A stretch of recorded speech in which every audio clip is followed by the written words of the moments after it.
I want to jump to because you still said a couple interesting things that I do not want to pass up, because I think it'll be really cool for our audience and anybody to watch this video in the future here.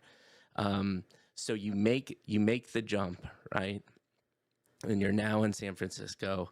You go there, you're in hardcore Silicon Valley venture capital firm, and you meet Tim.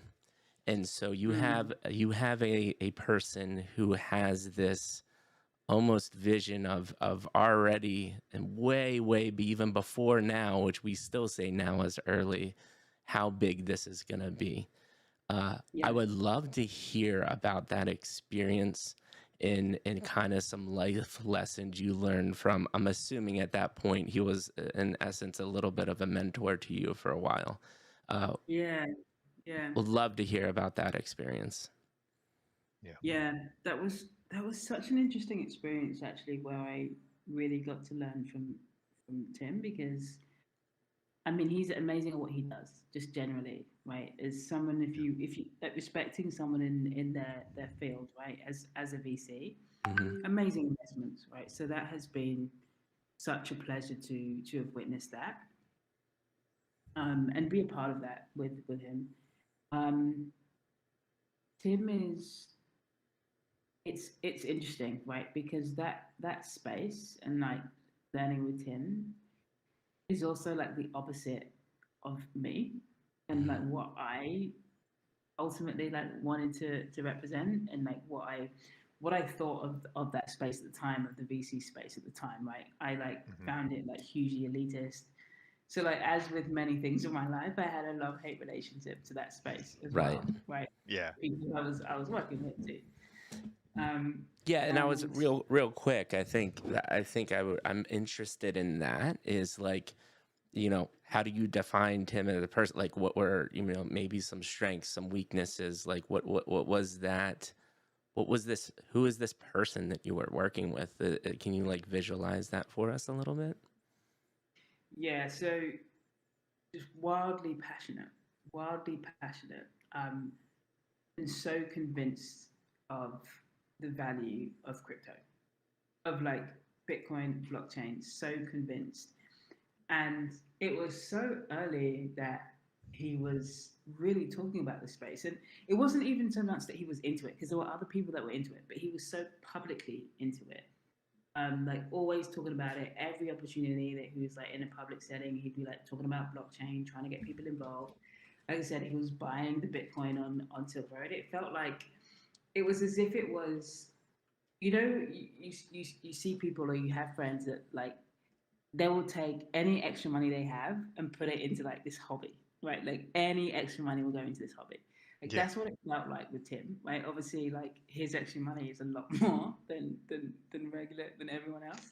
Yeah. But that's what it felt. It felt like everything, like extra, any risk was going into Bitcoin and blockchain, and it was pretty electric.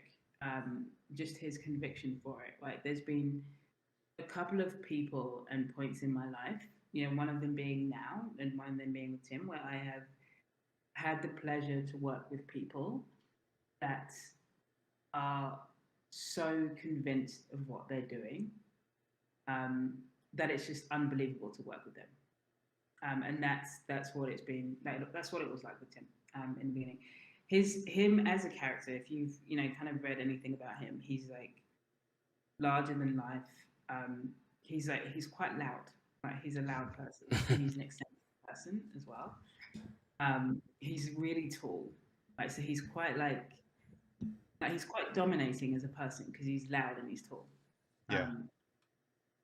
But yeah, and yeah, very intelligent too, and fun. A lot of fun, actually. Yeah, and that's one of the things that's interesting to me is as you're saying all of this, did he fit the typical venture capital, crypto mold? Was there something unique about him? Because a lot in my experience, and a lot of people on the show, what always interesting to me is a lot of the really successful people that we talk to are insanely humble and kind of simple, but that doesn't mean that that's always the case.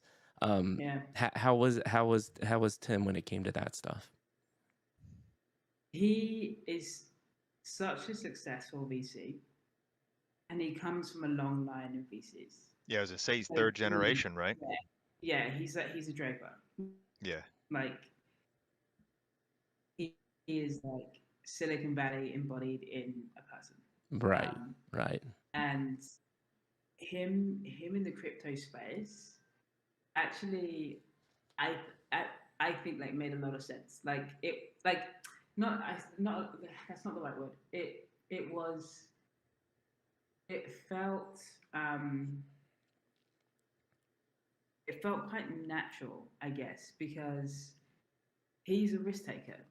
You know, he's talking about a technology when people aren't talking about that technology. Right? He's being bullish on something when not everybody's being bullish on it. Right? right, Yeah. Which is really a hallmark of like actually very successful VCs. right, Right? Right.